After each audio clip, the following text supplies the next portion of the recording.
Hello students, पढ़ाकू DNA में आपका स्वागत है। आज हम क्लास 10th का के मैथ्स का जो फर्स्ट चैप्टर है रियल नंबर्स, इसी का इंट्रोडक्शन पार्ट कवर करेंगे। रियल नंबर्स क्या होता है? Can be represented on A number line. Real numbers उन नंबर्स को कहते हैं जिनको हम नंबर लाइन पे रिप्रेजेंट कर सकते हैं, नंबर लाइन पे डाल सकते हैं। इसमें सारे नंबर्स आते हैं, इसमें नेचुरल नंबर्स आते हैं, होल नंबर्स आते हैं, इंटीजर्स, रैशनल और इरेशनल नंबर्स आते हैं। यानी जो भी नंबर्स एग्जिस्ट करते हैं वो सारे रियल नंबर्स कहलाते हैं। फॉर एग्जाम्पल मेरा 1 है, ये भी रैशनल नंबर है, 0 भी रैशनल नंबर है, स्क्वायर रूट 2 रैशनल नंबर है, स्क्वायर रूट 3 रैशनल नंबर है। जो भी नंबर्स एग्जिस्ट करती है या नेगेटिव इंटीजर्स जो -6 एटसेट्रा जो भी है, ये सारी रियल नंबर्स कहलाते हैं। अब नेचुरल नंबर्स क्या होते हैं? ये सारे जो है natural numbers, whole numbers, integers etcetera, rational, rationally सारी रियल नंबर्स कहलाते हैं। अब नेचुरल नंबर्स क्या होता है? ये तो आप प्रीवियस क्लासेस से ही पढ़ते आ रहे हैं कि नेचुरल नंबर्स जो होते हैं स्टार्ट्स फ्रॉम 1, ये 1 से स्टार्ट होते हैं। नेचुरल नंबर्स 1 से स्टार्ट होते हैं और इनका अप टू इन्फिनिटी, इनका कोई एंड नहीं होता है। फिर इसमें सारे इंटीजर्स पॉजिटिव आते हैं। फॉर एग्जाम्पल 1 है, 2, 3, 4, 5, 6 कंटिन्यू अप टू इन्फिनिटी है। ये काउंटिंग नंबर से इनका एंड नहीं होता है। नेचुरल नंबर्स 1 से स्टार्ट होते हैं और आगे आगे बढ़ते चले जाते हैं, 1 2 3 4 5 6 7 8 9 अप टू इन्फिनिटी। इसमें याद रखने की बात यह है कि 1 से नीचे जो नंबर्स है, 0 और नेगेटिव इंटीजर्स, वो नेचुरल नंबर्स में नहीं आते हैं। होल नंबर्स किनको कहते हैं? Starts from 0। Whole numbers natural numbers ही होते हैं, फर्क सिर्फ इतना है इनमें 0 होता है। ये 0 से स्टार्ट होते हैं, 0 1 2 3 4 5 6 एटसेट्रा अप टू इन्फिनिटी। ये होल नंबर्स जो है और नेचुरल नंबर्स है, इनमें 0 का फ़र्क है। होल नंबर्स में 0 होता है और नेचुरल नंबर्स में 0 नहीं होता है। बाकी सारे जो इनमें नंबर्स है वो सेम है। इसमें भी होल नंबर्स में 0 से नीचे जो आते हैं नेगेटिव इंटीजर्स, वो होल नंबर्स में नहीं आते हैं।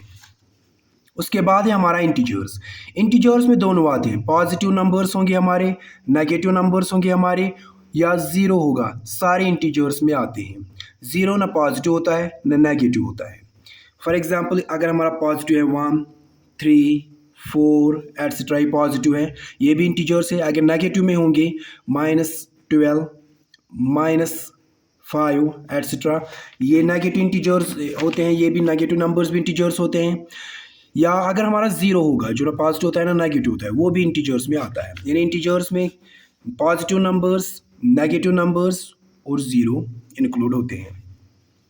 रैशनल नंबर्स किनको कहते हैं? Can be expressed in the form of p by Q.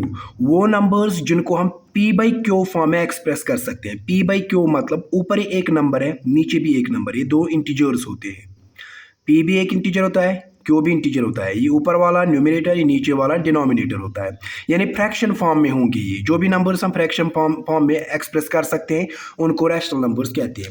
इस रैशनल नंबर में कंडीशन ये है कि जो हमारा नीचे वाला एक q होता है डिनोमिनेटर, ये 0 के बराबर नहीं होना चाहिए। ऊपर 0 होगा तो वो रैशनल नंबर है, नीचे 0 होगा तो वो रैशनल नंबर नहीं है। फॉर एग्जाम्पल हमारा अगर न्यूमरेटर होगा 9, डिनोमिनेटर होगा 4, ये p बाई क्यू फॉर्म में आ गया, ये रैशनल नंबर है। अगर हमारा न्यूमरेटर 0 होगा, डिनोमिनेटर 2 होगा, रैशनल नंबर में कंडीशन है कि नीचे जो है q, ये 0 नहीं आना चाहिए, नीचे वाला नंबर 0 नहीं आना चाहिए। नीचे 2 है, 0 नहीं है। ऊपर 0 होगा, नीचे 0 नहीं होगा, तो ये रैशनल नंबर है। मगर अगर ऊपर हमें कोई नंबर होगा, फॉर एग्जाम्पल 2 ऊपर है, नीचे 0 होगा, तो ये इम्पॉसिबल डिवीजन होता है, नॉट डिफाइंड है, ये रैशनल नंबर नहीं कहलाता है। नीचे 0 नहीं होना चाहिए, यानी क्यू 0 नहीं होना चाहिए। अब ये रैशनल नंबर्स जो होते हैं, इसमें क्या क्या आता है? इसमें इंटीजर्स आते हैं, इंटीजर्स सारे रैशनल नंबर्स है।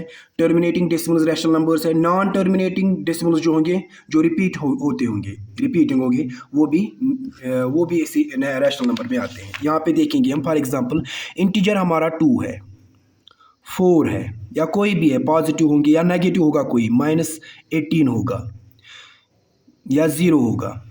ये सारे इंटीजर्स में पॉजिटिव और नेगेटिव सारे नंबर्स आते हैं और जीरो भी आता है। अब आप कहेंगे कि ये इंटीजर्स रैशनल नंबर्स कैसे हुए, ये तो p बाई क्यू फॉर्म में नहीं है। हम इन सब को नीचे 1 लगा सकते हैं डिवाइड में, -18/1, 0/1, 4/1, 2/1, ये p बाई क्यू फॉर्म में आ गई। नीचे 1 लगाने से इनको फ़र्क नहीं पड़ता है। 2/1, 4/1, -18/1, 0/1, ये सारे बन गए अब p बाई क्यू फॉर्म में। ये सारे इंटीजर्स जो होते हैं रैशनल नंबर्स होते हैं, यानी कोई भी इंटीजर होगा हमें 3, 4, 5, -12 एटसेट्रा जो भी होगा वो सारे इंटीजर्स रैशनल नंबर्स में हम कन्वर्ट कर सकते हैं, वो सारे रैशनल नंबर्स होते हैं। टर्मिनेटिंग डेसिमल्स जो थे, अब वो नंबर्स जो डेसिमल फॉर्म में होंगी मगर टर्मिनेटिंग होंगी। टर्मिनेटिंग मतलब डेसिमल के बाद जो डिजिट्स हैं उनके वो लिमिटेड होंगी, वो कंटिन्यू नहीं होंगी, वो एंड हो जाएंगी। उन टर्मिनेटिंग डेसिमल्स को भी, वो भी टर्मिनेटिंग डेसिमल्स जो है वो भी रैशनल नंबर में आते हैं। फॉर एग्जांपल हमारे पास है, कोई भी लेंगे एग्जांपल 3.87, 3.87, ये डेसिमल पॉइंट के बाद 8 और 7 आता है और यहीं पे ये एंड हो जाता है, यहीं पे ये एंड हो जाता है, यानी ये टर्मिनेट हो जाता है। जो डेसिमल नंबर डेसिमल के बाद कुछ डिजिट्स के बाद टर्मिनेट हो जाएगा, एंड हो जाएगा, वो भी रैशनल नंबर होता है। इसको हम p बाई क्यू फॉर्म में अगर कन्वर्ट करना होता है, हमें क्या करना है, पॉइंट हटाना होता है। ऊपर जो नंबर, इसमें जो नंबर्स है 387, इस तरह लिखेंगे 387 अपॉन, इसमें जो पॉइंट होता है इसके बदले हम नीचे लिखते हैं डिनोमिनेटर में 1, और राइट साइड में डेसिमल के जितने भी डिजिट्स होंगे 8, 7, 2 डिजिट्स यहाँ पे, राइट साइड में 1 को 2 डिजिट्स लगाएंगे। ये आ गया p बाई क्यू फॉर्म में, अगर इसको इस फॉर्म में लिखना होगा। ये तो हमने देखा यहाँ पे कि जो डेसिमल्स टर्मिनेट हो जाएंगी, यानी डेसिमल पॉइंट के बाद उनके लिमिटेड डिजिट्स होंगे, उसके बाद वो खत्म हो जाएगा, कंटिन्यू नहीं हो जाएगा, कंटिन्यू नहीं रहेगा, उनको रैशनल नंबर्स कहते हैं। मगर अब कुछ डेसिमल्स ऐसे हैं जो नॉन टर्मिनेटिंग है, जो डेसिमल पॉइंट के बाद ख़त्म नहीं होते, कंटिन्यू ही चले जाते हैं, वो भी रैशनल नंबर्स हैं, मगर उनमें कंडीशन है कि वो रिपीटिंग होनी चाहिए। अगर नॉन टर्मिनेटिंग डेसिमल्स होंगे और वो रिपीटिंग होंगी, वो भी रैशनल नंबर में आते हैं। एग्जांपल यहाँ पे दूंगा मैं, फॉर एग्जांपल मेरे पास 0.999999 डैश डैश डैश डैश ये कंटिन्यू है, 0.999999 ये कंटिन्यू है। ये जो 9999 आ रहा है डेसिमल पॉइंट के बाद ये कंटिन्यू चला जा रहा है, ये नॉन एंडिंग है, ये एंड नहीं हो रहा है, कंटिन्यू ऐसे ही 99 आता है। यानी डेसिमल पॉइंट वाला, डेसिमल के बाद डेसिमल नंबर है और पॉइंट के बाद इसका नंबर जो है वो रिपीट होते हैं, यानी 99999 ये जो पैटर्न है ये रिपीट होता जाता है। ये भी आते हैं, ये नॉन टर्मिनेटिंग है, रिपीटिंग है, ये भी रैशनल नंबर में आते हैं। या कोई और एग्जांपल लेंगे 0.81 81 81 dash dash dash etcetera, continue है, ये एंड नहीं हो रहा है। डेसिमल पॉइंट के बाद इसमें पैटर्न रिपीट होता है 81 81 81, यानी पैटर्न ऑफ डेसिमल जो है ना, ये पैटर्न ऑफ डिजिट्स अगर डेसिमल पॉइंट के बाद रिपीट हो रहा है वो भी डेसिमल नंबर होता है, वो रैशनल नंबर होता है। अब इरेशनल नंबर कौन होते हैं, जिनको हम p बाई क्यू फॉर्म में यानी फ्रैक्शन फॉर्म में एक्सप्रेस नहीं कर सकते। इसमें कौन आते हैं, इसमें non terminating non repeating decimals आते हैं। वो डेसिमल्स जो टर्मिनेट नहीं होंगी मगर नॉन रिपीटिंग होंगी, जो ख़त्म भी नहीं होंगे मगर रिपीट भी नहीं होंगी, वो इरेशनल नंबर्स होते हैं। फॉर एग्जांपल मेरे पास पाई है, पाई किसके बराबर होता है 3.14159265 डैश डैश, ये कंटिन्यू है, ये टर्मिनेट नहीं हो रहा है, एंड कभी नहीं होगा। यानी हमें डेसिमल पॉइंट के बाद जो नंबर्स आते हैं ना, ये रिपीट नहीं हो रहे, इनमें कोई पैटर्न रिपीट नहीं हो रहा है। जिस तरह वहाँ 999 रिपीट हो रहा था या 81 81 81 रिपीट हो रहा था, ये क्या हो गया, इनको कहते हैं इरेशनल नंबर्स। √2 जो है इसका भी पैटर्न है 1.41421356 डैश डैश, ये कंटिन्यू है, इसका भी पैटर्न जो है डेसिमल पॉइंट के बाद नंबर्स का वो एक ही पैटर्न रिपीट नहीं हो रहा है, ये भी इरेशनल नंबर्स कहलाते हैं। इसी तरह √3 √15 एटसेट्रा, ये सारे रैशनल नंबर्स कहलाते हैं। उसके बाद हमें इस चैप्टर में और एक यहाँ पे थ्योरम है, थ्योरम 1.1 है, ये आप बुक से देख लीजिए।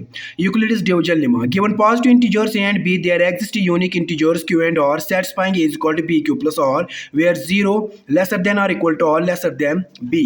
ये बता रहा है कि हमारे पास दो इंटीजर्स हैं ए और बी, और इनको दो यूनिक इंटीजर्स और एग्जिस्ट करेंगे क्यू एंड आर, इस तरह एग्जिस्ट करेंगे कि ये सेटिस्फाई करेंगे equation A is equal to B Q plus R को। इस तरह हम यूक्लिड्स डिवीजन लेमा लेंगे यहाँ पे, A is equal to B Q plus are.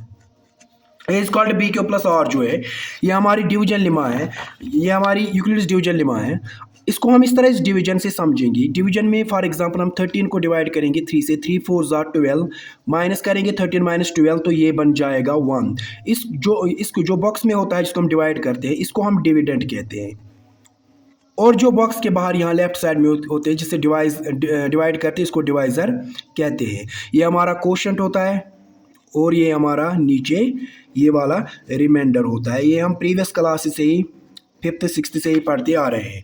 फिर अगर हमें चेक करना होता था डिवीजन, तो हमें किस तरह चेक करना होता था कि डिविडेंड जो हमारा होता है वो बराबर आना चाहिए, is equal to divisor into quotient plus remainder, divisor into quotient plus remainder, quotient plus remainder, REMINDAR remainder, ये हमारा चेक होता था। ये जो डिवीजन लेमा है A is equal to B Q plus R, ये यही है। ए हमारा डिविडेंड होता है, बी हमारा डिवाइज़र होता है, क्यू कोशेंट ही है, और आर जो है ना प्लस आर रिमाइंडर आर ही होता है। मगर इसमें कंडीशन क्या है कि इसमें कंडीशन ये है 0 लेसर देन और इक्वल टू और लेसर देन बी, यानी रेडियस जो है वो हमें 0 के बराबर आना चाहिए या 0 से बड़ा होना चाहिए। 0 से छोटा जो है ना नेगेटिव इंटीजर्स रिमाइंडर नहीं होते हैं। और बी जो होता है हमारा डिवाइज़र, ये हमेशा रिमाइंडर से बड़ा होना चाहिए, या रिमाइंडर जो है रिमाइंडर वो हमेशा बी से छोटा होना चाहिए, रिमाइंडर हमेशा डिवाइज़र से छोटा होना चाहिए। यही यूक्लिड्स डिवीजन लेमा है। इस वीडियो में इतना ही। अगर आप मेरे पढ़ाने से सहमत हैं तो प्लीज़ इस चैनल को सब्सक्राइब कीजिए।